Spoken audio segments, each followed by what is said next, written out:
Deep breath, Dan. So, 1974's The Living Dead at the Manchester Morgue, also known as Let Sleeping Corpses Lie, also known as The Massacre of the Unalive, also known as A Revenge of the Unalive 2, also known as Zombie 3, also known as Do Not Desecrate the Death of the Dead, also known as The Morgue of the Living Dead, also known as Where Do You Come From, which is the Italian title, and bizarrely this film is also known in Italy as Zombie 3, I'm not even getting into that one, also known as The Profaner, also known as Do Not Disturb the Sleep of the Dead, also known as Murder at the Manchester Morgue, also known as The Living Dead, also known as Breakfast at the Manchester Morgue, also known as Invasion of Zombies, also known as Do Not Speak Ill of the Dead, and finally my favourite and most disconnected from what this film is actually about, the one most commonly used in the United States until the advent of the internet, Don't Open the Window. Which, other than to cash in on the don't craze of the mid-70s, I have no idea who on earth thought that would be a good title. But I digress. It's probably the most renamed horror film ever to be released, which is saying something. It's an Italian-Spanish co-production that claimed to be shot entirely in Madrid and Rome, but in reality was majoritively filmed in the UK. Derbyshire and the surrounding areas of the Peak District to be precise. I lived about an hour away from there for most of my life, so this one was actually kind of nostalgic for me more than anything else. It's a suspense horror with thriller elements. I'd heard rumblings on it for years on and off, but it was kinda hard to get a hold of for a good price in the UK, and I basically just assumed that it was one of those wacky Italian zombie movies, so even if it was one of the good ones, I couldn't really bring myself to pay top dollar to gamble on something that, at best, could be funny in an ironic way. But then I caught Seth from the Hellbound Horror YouTube channel's review of the movie, I saw some of the footage in motion, and his coverage of the film made me sit up and take notice. It seemed to me that, based on what he said, that there was more going on to this than just your bog standard zombie fodder. So, I hit up Synapse Films, waited for a sale to grab it for a good price, and took a punt. And I actually kind of owe it to Seth here. Had he not flagged this one up, I'd have never taken a punt on it, and I'd have been a poorer man for it. So before we get into the nuts and bolts of this one, I'm just going to be honest, I want you to have the best possible chance with this thing, because it's good. It's really good.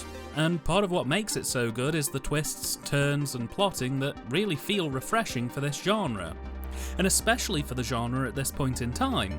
I mean, you've got to imagine, this film's less than 6 years past Night of the Living Dead, Dawn of the Dead won't happen for another 4 years, and this film's out here acting like a zombie movie from the mid-80s, rather than the mid-70s. I guess what I'm saying is, this film's quite a bit ahead of its time, and it's best enjoyed as unspoiled as possible. So I'm going to say this up front. I really, really liked this film, and I really think you should check it out as soon as possible. But do not look anything up about it before you go in, because it's one of those films where the more you know, the less impressive it is really, and the less satisfying it'll be. I won't begrudge you for leaving the video here and coming back after the fact. I just want you to have that great first time exposure that I did.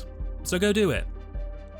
For those of you that have stayed, I'm going to assume that you've either seen the film before or you've slumped over your desk awaiting medical assistance.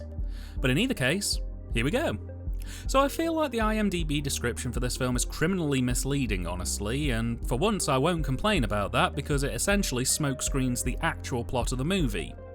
Indeed, if you choose to take IMDb's word for it on this one, you'll believe you're getting yourself into a cop thriller with horror elements with vibes similar to The Devil's Rejects, where a cop is on the hunt for a Manson-like family of satanic killers, only for it to then be revealed that the actual killers are zombies. That is a very detached way at looking at this film. Because what actually happens is we open in the UK and we're almost immediately introduced to George, an art dealer who's shutting up his shop on a Friday afternoon ahead of a long weekend getaway in the Peak District. George's plan is to take his bike up to Lake Windermere, and along the way he's going to stop off to deliver a statue to a customer en route. And the thing you need to know about George is that for the first 2 acts of this film, he's essentially a massive dickhead. Like, just the worst person. He's not quite Alan from Return to Sleepaway Camp bad, but I'd be looking to get as far away from him as possible if I was anywhere in the vicinity. I say this because on leaving the city he decides to top up his tank for the long ride out, so he pulls up at a rural gas station, and while talking to the owner, a lady in a car full on reverses into his bike, knocking it over. This is Edna, and she's a little bit spaced, but very apologetic.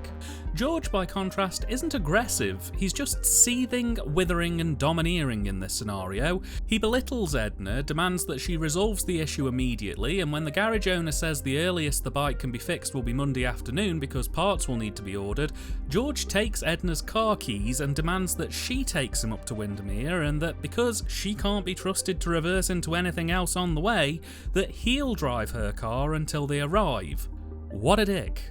On the way, Edna's still a bit jittery because, she's just been in a car accident, and George does the Robin Asquith from Horror Hospital technique of saying, "Don't worry love, I'm not gonna do anything to you," which is always a reassuring thing to say in an isolated location with a nervous woman when you're being generally antagonistic in the middle of literally fucking nowhere. Anyway, George tries to make up for lost time by driving like an absolute maniac, attempting several dangerous overtakings, speeding and nearly crashing into a morgue transport van. During this time, he tries to lighten the mood a bit by explaining exactly why he's out here. Essentially, he tells Edna that his plans were to deliver the statue to his client and then head up to a cottage where some friends are waiting for him, and they're going to spend the 3-day weekend part renovating the cottage they're living in and part watching the grass grow.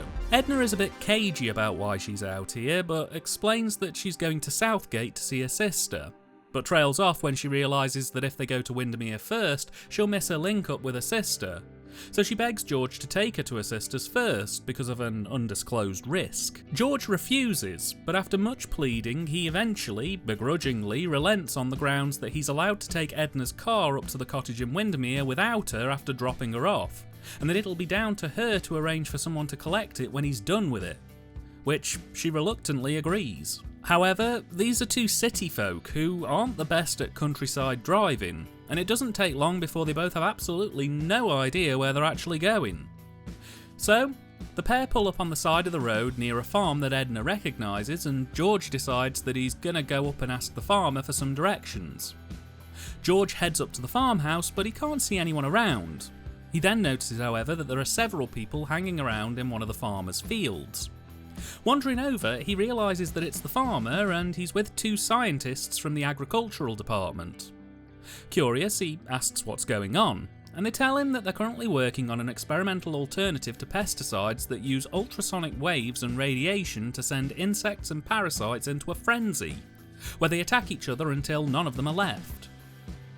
It's had very positive results, but George is a bit sceptical, preferring to let nature take its course, something the rest of the group are not impressed by.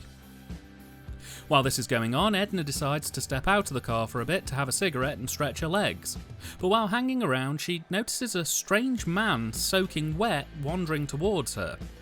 He begins lunging at her and a brief chase ensues in which Edna falls into the river while trying to flee. Eventually, she makes it up the hill to George, who's just got the directions from the farmer, and panic-stricken, she begs him to go and investigate what she saw. But when they get there, the man's gone, and there isn't a trace he was ever there to begin with, leading George to act all women, eh? And the farmer to note that the only one person who it could have been is a hobo called Guthric, who used to hang around this part of the district. But that's not possible because he died by drowning earlier in the week. Edna's still shaken and refuses to believe that she just imagined what happened, but the pair are running super late, so they bundle into the car, thank the farmer, and head out once again. It's here that the main plot of the film really kicks in, as we're then introduced to Martin and Katie. Martin is a photographer, and Katie, his wife, is seemingly not very well at all. Martin tries to reassure her that help will be sooner rather than later before going off to take part in some long exposure time-lapse photography. It's then revealed exactly why Katie is ill. She's a heroin addict, and appears to still be on the stuff behind Martin's back. While hiding away to shoot up again though, she too gets attacked and chased by the same ill-looking soggy man who attacked Edna, leading to a chase through the cottage and surrounding woodland. When Katie finds Martin, their friend isn't that far behind, and Martin, while trying to protect Katie, ends up being killed by the strange man who's seemingly imperviable to being bludgeoned or stabbed.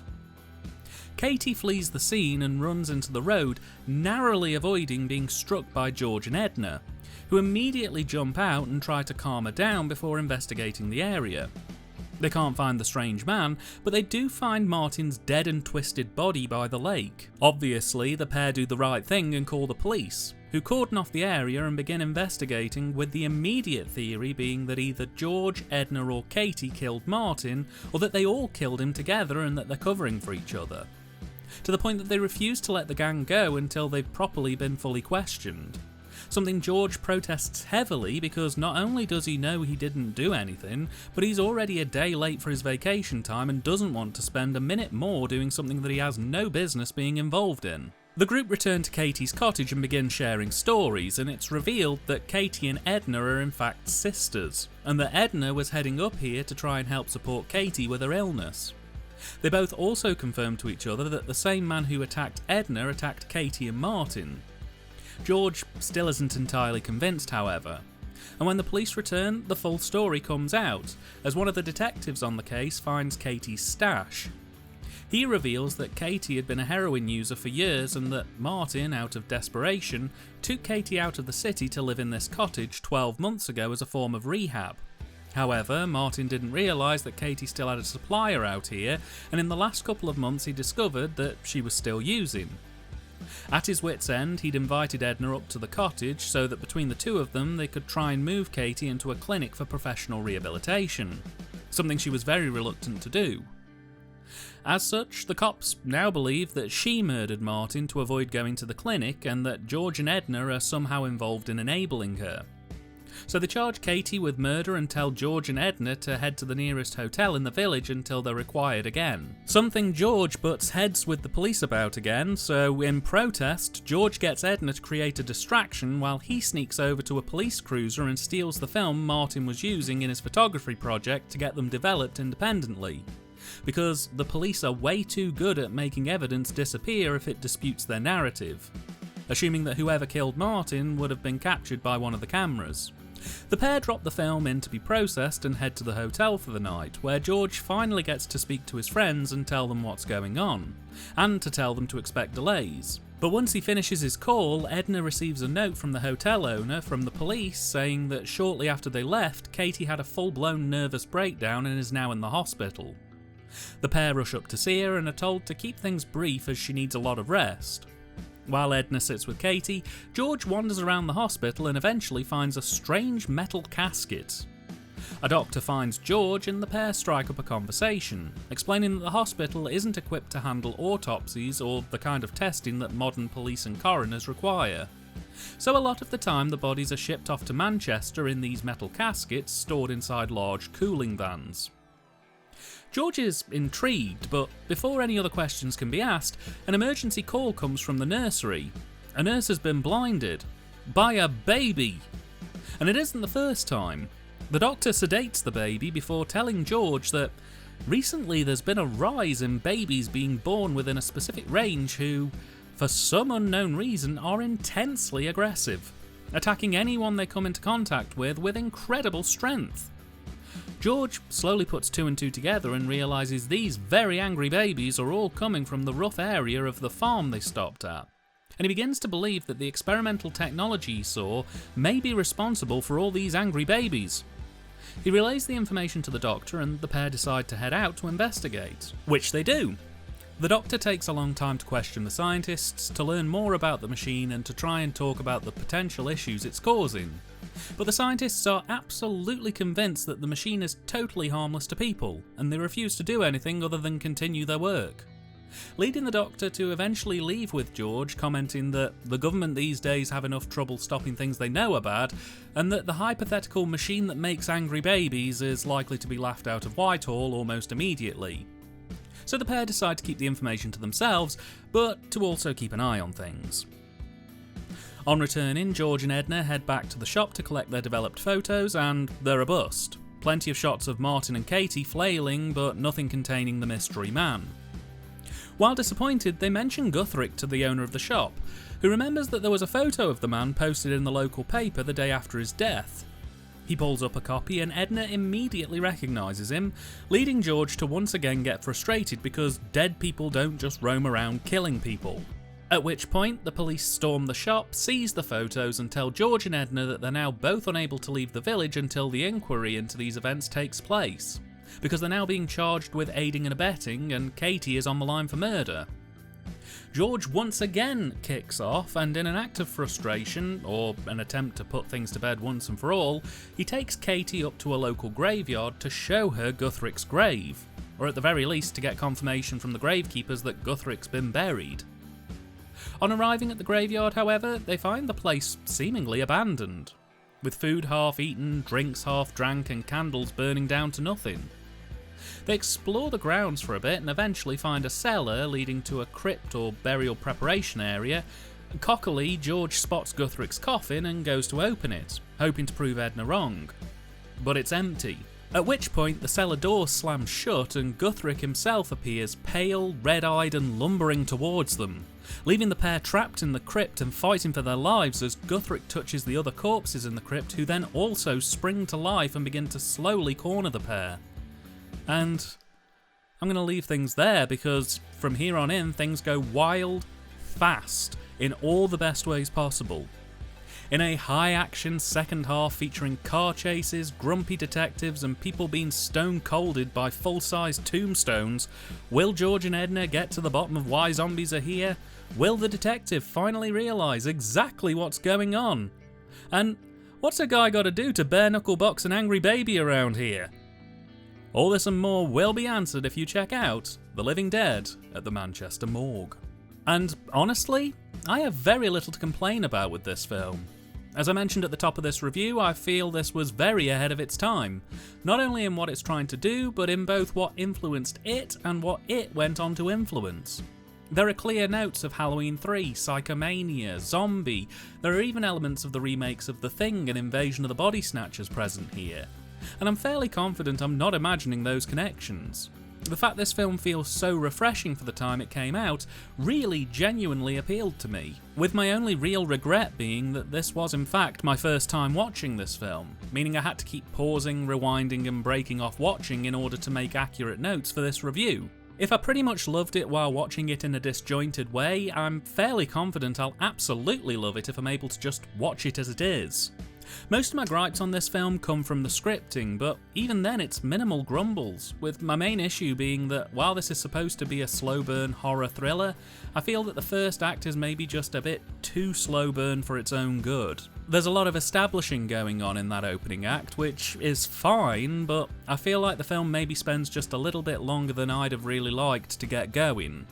Scenes like Martin and Katie's initial introduction and the first reveal of Katie's drug usage are nice, but not really essential, as the cops fill all that backstory in a more powerful way, meaning the first reveal actually takes a bit of the bite out of the later reveal. There's a lot of footage of driving around in the opening act, which I feel could have been shortened a bit. I'm all for letting a film breathe, but I did start to get a little impatient by the end of the opening act, and had the second act not ramped things up considerably, I could have easily seen myself clock watching. The other issue from a script perspective is George. As a character, he's fine enough, a cocky so-and-so who's thrown into a situation he doesn't want to be in, getting increasingly irritated by it until he realises for himself that he's in way deeper than he realised and he has to rein it in a bit to survive, maybe even learning some humility along the way. The problem is, for that first act, he's border insufferable. A swaggering blokey cock of a man who's essentially bullying people he thinks he can get away with bullying. Arrogant and bull-headed, he's just a deeply unpleasant man for the first 40 minutes of this film, and very nearly put me off the whole production, because I absolutely didn't want to be stuck with this character for the full runtime. Again, mercifully, by the second act, they sand off the worst elements of his character, and by the time the film hits the halfway mark, he's calmed down quite considerably and changed from a dickhead to a clearly frustrated, but aware that being a dick will get him nowhere type character, which was much more palatable. But for a moment, yeah, I was starting to really worry about this film. Mercifully, other than those two things, this thing's pretty incredible, honestly. The plot's quite complex, and even though the characters are convinced they've solved the mystery by the end, the film never full-on gives us any evidence other than hints as to what's causing the zombies, even going so far as to pepper several other potential causes for the zombies in across the runtime, which was a nice touch and helped keep things pretty lively. The tone of the film is pretty heavily bedded into horror, but it can't be ignored that a film which has a core subplot about radiation machines potentially producing aggressive, super strong, violent babies plants it firmly into campy horror at times, offering a nice contrast to some of the gorier, more unpleasant moments. The thing that makes it special is the fact that the film itself takes itself quite seriously for the most part, which means when the more bizarre moments do happen, they're largely played straight to some degree, resulting in an even more surreal and entertaining sequence. The characters, as mentioned, are all rich, deep with lore that the film slowly teases out across the full runtime, throwing surprises in as late as the third act, which is nice. The thing I like is that even bit characters get meatier backstories than some main characters would get, like the scientists working on the agricultural project, who get a whole life given to them essentially, where most films would have had them mute for most of the runtime, barring one-word answers or grunts. I really liked that about this one, as it helped to really bring the thing to life for me. When combined with some largely naturalistic dialogue and some campier deliveries, mainly from George, it results in a script that feels rich, engrossing, naturalistic to what I imagine actual humans in the 70s would have done in that situation. And most importantly of all, it's fun. It's a fun horror movie that's clearly had a lot of craft put into it. The script was written by Juan Cobos, Morello Cosia and Sandro Continenza. Juan has 33 writing credits in a career spanning from 1969 to 1979. He mainly seems to have worked in shorts, and Manchester Morgue is probably his best known credit, as well as one of his last. Sandro has 159 writing credits from 1949 right up until his death in 1996. He worked a wide range of genres, but his main hits would probably be the original Inglourious Basterds and The Invincible 7. And finally, Morello has 39 writing credits from 1958 to 2002. And once again, it's a pretty sporadic filmography, leaning just a bit more into horror over any other genre. The film was directed by Jorge Grau. He has 34 directing credits from 1957 to 1995. Once again, with a quite varied career and credits including Legend of Blood Castle and La Siesta. He sadly passed away in 2018 at the age of 88. And from here, things just get better and better, honestly. The direction is a sturdy and clear vision that Jorge has clearly worked very closely with his crew to achieve. The decision to actually shoot this film in the UK in Derbyshire gives this whole film a lease of life that isn't really afforded to other Euro zombie pictures, and Jorge takes every opportunity to work with the cam ops to really help bring the location work alive. But it doesn't even end there, because when they returned back to Italy to film the set pieces, they maintain an incredibly high standard of work quality. With some superb lighting pieces, inspired sound design, and Jorge works with his team to tie all of this together into a coherent and clear vision that I think is probably one of the best Euro horror films ever made, honestly. Even the cast direction is superb, with Jorge choosing to use the cast in a more subtle and downplayed way, rather than overtly leaning into campier performing styles that were commonplace for the time. Here, everything's played quite seriously for the majority of the runtime, and the cast clearly resonate with the script and Jorge's directional instructions, as they keep very active within the frame, use micro movements to show the audience over telling them when twists happen, and the fact that's applied across the whole film's runtime really does result in a film that feels quite special for this place and time. And the Cine, oh good lord! Rich, deep shots showcasing some of the finest aspects of the UK countryside. It's rustic, the mossy greys and earthy greens permeate this entire production almost entirely, with nice contrasts of blood red and fire oranges offering a contrast to the cooler, colder textures of England in late summer and early autumn. The shots are superbly composed throughout, there's plentiful levels of B-roll, the edit is razor and packs an incredible punch. I honestly have no notes on this one. Its brief is clear and it goes well above and beyond, with even the practical effects looking pretty remarkable for the time and budget. Could the zombies have looked a little bit more zombie-y? Sure. But why do that when what we're given here is effective and powerful enough in its own right? No notes. This is pretty damn perfect in my eyes. Gorgeous. Performance-wise, it's pretty solid. I do feel some performers have a bit of a campy edge to their performances, and I'm not entirely certain if that was intentional or a misunderstood brief. Ray Lovelock as George is a prime example of that. As mentioned, once the first act's out of the way, his performance really comes into its own, shaping up a well-rounded character who gets some of the biggest emotional swings to work with and some of the best line deliveries. It's just a shame it takes so long for the character to slot into place, really. Christina Galbo and Janine Mestre as sisters Edna and Katie are both superb. They too both get really great ranges to work with, and they do a fantastic job each respectively, with Edna's slow descent into madness across the runtime being paced and performed perfectly, and Katie's addictions being portrayed with gritty realness that's pretty unrelenting from start to finish. I think they were perfectly cast for this, and I can't imagine anyone else doing it quite as good a justice, honestly. Fernando Hilbeck as Guthrie is a menacing and intimidating presence. His zombie mannerisms have a degree of malevolence to them, and I can genuinely believe the anger in his eyes. Mainly because the director was adamant that he had to be soaking wet for the majority of the production shoot to aid continuity, which made him quite pissed off allegedly. It was well earned though, as he definitely left more than a memorable impression. And finally, it would also be amiss of me not to mention Arthur Kennedy as the inspector on the case.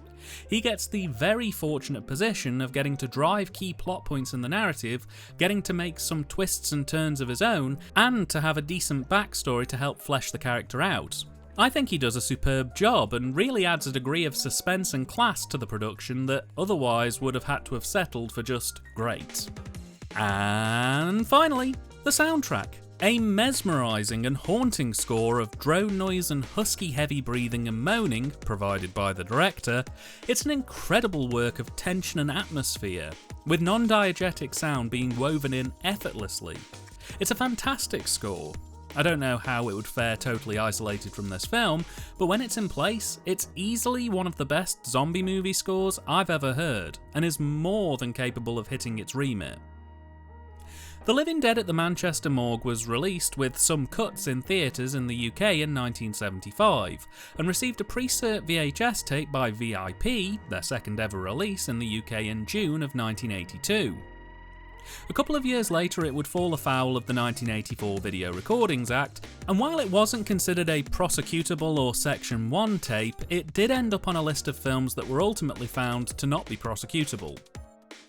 Nevertheless, the film was pulled from shelves as it needed to be re-released with an H certificate, where it was resubmitted by European Creative Films and received an 18 certificate rating in November of 1985, with just under 2 minutes of cuts to remove almost all the gore and excessive violence. From there, things went quiet for the film for a while, until 2002. When Anchor Bay would release the film in the UK fully uncut for the first time, which would mark the last time the film would get an exclusively UK release. It was essentially the same as the US Anchor Bay release from 2000. The disc went out of print sometime in 2004, and in 2005 Blue Underground made their own release on DVD, and they were the first company to release the film on Blu-ray. And that was pretty much it until 2019, when Synapse Films announced that they would be releasing the film on Blu-ray again, but for the first time it would be a 4K restoration of the original 35mm negatives. This is the version I own, and I've got to say it looks absolutely gorgeous. The picture quality's razor sharp, the audio remastering is superb. This is easily the best the film has looked so far. As for extras, we have a couple of interviews with cast members, an extract of an interview from a screening event, TV spots, a film trailer and radio spots, 2 commentaries and a retrospective on the director, which are all great, no issues with them. But I'm a sucker for a good making of, and I feel like this film definitely had the scope for some interesting stories about this bizarre Spanish-Italian co-production shot in rainy England. Still, I have to be grateful for what there is, and what there is here is solid enough, even if it isn't my cup of tea particularly. I believe it's still in print as of the time of recording, so I'd say if you want it, go grab it as soon as you can. The Living Dead at the Manchester Morgue genuinely surprised me.